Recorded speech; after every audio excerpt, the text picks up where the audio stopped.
அனைவருக்கும் வணக்கம். நம்ம இப்போ என்ன பார்க்க போகிறோம்னா, இப்போ வந்துட்டு எங்கள் குலதெய்வமான சாம்பிராணி வாசகர் வேலங்குடி கற்பர், உரங்காப்புலி கற்பர், அதாவது சிவகங்கை மாவட்டத்தில் இருக்கிற சாமி. இது ரொம்ப பவர்ஃபுல்லான சாமி. திருப்பத்தூர் தாலுக்காவில் சிவகங்கை மாவட்டத்தில் இருக்குது வேலங்குடி. சாம்பிராணினா ரொம்ப பிடிக்கும் அவருக்கு.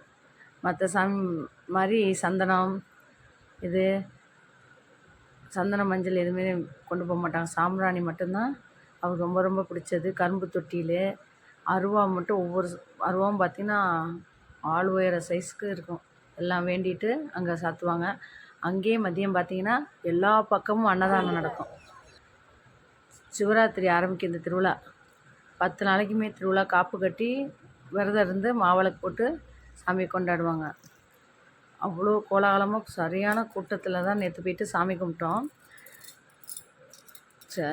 கடைசி திருவிழாவில் அதனால் கூட்டம் ஜாஸ்தியாக இருந்துச்சு. சாப்பிட்டுட்டு கொஞ்சம் நேரம் உட்காந்துட்டு மறுபடியும் கோயிலை சுற்றி வந்துருந்தோம். இது எப்படின்னு பார்த்தீங்கன்னா, பங்காளிக்காரெலாம் சேர்ந்து 10 பேர் எத்தனை குடும்பம் இருக்கோ எல்லாம் சேர்ந்து தான் படையல் போட்டு சாமி கும்பிடுவாங்க. தேங்காய் உடைக்கிறதும் பார்த்திங்கன்னா மூட்டையாக செதற்காய் உடச்சிக்கிட்டே இருப்பாங்க.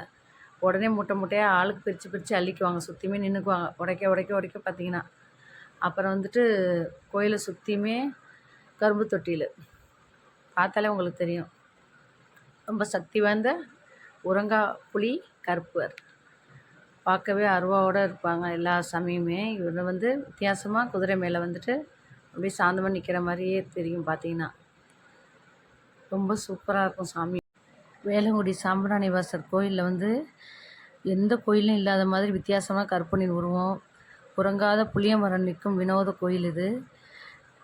சாம்பிராணி வாசம் இருந்துகிட்டே இருக்குமா எல்லாமே சொல்கிறாங்க. கோயிலை சுற்றியும் பார்த்தீங்கன்னா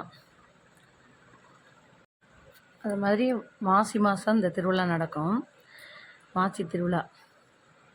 இதுக்கு இன்னொரு பேர் இருக்குது. வேலங்குடி கற்பர்னு சொல்லுவாங்க. காலமறிவான் கருணை புரிவான் வேலங்குடியான், இல்லை வேலங்குடி கற்பர். எங்கள் குலதெய்வம் தான்.